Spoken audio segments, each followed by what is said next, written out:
Nous allons maintenant nous attarder sur des cas de limites qui ne donnent pas comme résultat une limite qui tend vers un réel. Alors, on voit clairement ici, sur la première fonction, que si l'on recherche la limite lorsque x tend vers plus l'infini de ma fonction f de x, eh bien on voit que cette fonction va monter, monter, monter sans arrêt, donc cette limite n'a pas vraiment de sens puisqu'elle va tendre vers plus l'infini. Donc plus on va aller dans les x positifs, plus ma fonction va également monter. Mais ici, il y a quand même quelque chose d'interpellant, c'est que cette courbe ici, on a l'impression qu'elle va longer une droite. Une droite, pour rappeler l'équation d'une droite, c'est y est égal à x plus b. Donc elle va longer cette droite sans jamais la toucher.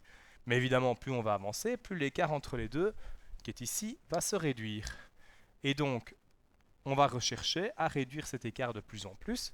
Et donc, cette courbe va longer cette droite sans jamais la toucher.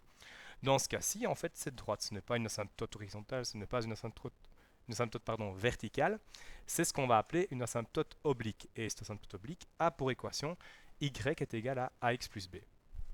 Alors évidemment, plus on va s'approcher de l'infini au niveau des x, plus on va tendre vers plus l'infini, plus l'écart ici entre les deux va diminuer. Et cet écart va finir par tendre vers 0.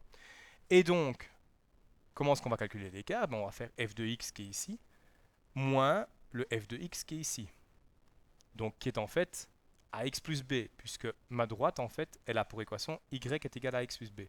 Donc pour avoir y, je fais ax plus b, et pour avoir f de x qui est ici, c'est l'expression analytique de ma fonction. Et donc, ce qui va se passer, c'est que lorsqu'on va prendre des x qui tendent vers plus l'infini, et qu'on va rechercher l'écart entre les deux, c'est-à-dire qu'on va faire f de x moins, dans ce cas-ci, ax plus b, évidemment c'est moins le tout ax plus b, eh bien, on va tendre vers 0.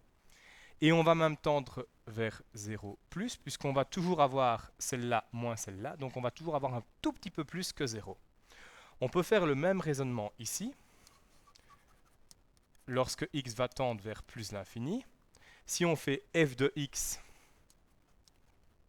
moins la droite qui est ici, ax plus b, donc moins ax plus b, eh bien, on va aussi tendre vers 0. Les deux courbes vont la droite et la courbe vont se rapprocher de plus en plus et vont finir par avoir un écart quasi nul. Quasi nul, mais si on fait la différence entre f de x et ax plus b, on fait ça moins ceci, eh bien on aura quelque chose de négatif. Donc ça va tendre vers 0, mais toujours un petit peu avant 0.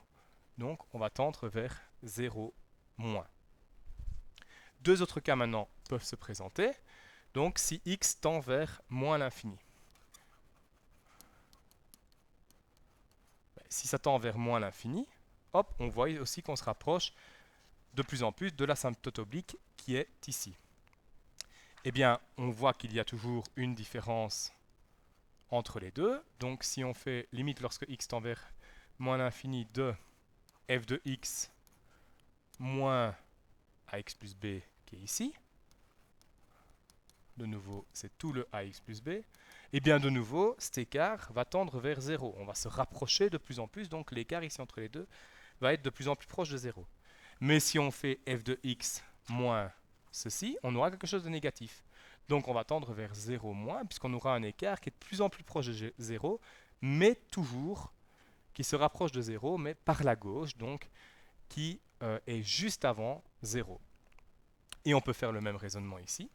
Limite lorsque x tend vers moins l'infini de f de x moins ax plus b, donc l'équation de mon asymptote oblique. Eh bien, on remarque que si on fait f de x moins ax plus b, dans ce cas-ci, on va de plus en plus se rapprocher de 0 aussi, mais cette fois-ci, comme f de x est au-dessus de ax plus b, eh bien, on se rapprochera de 0 plus.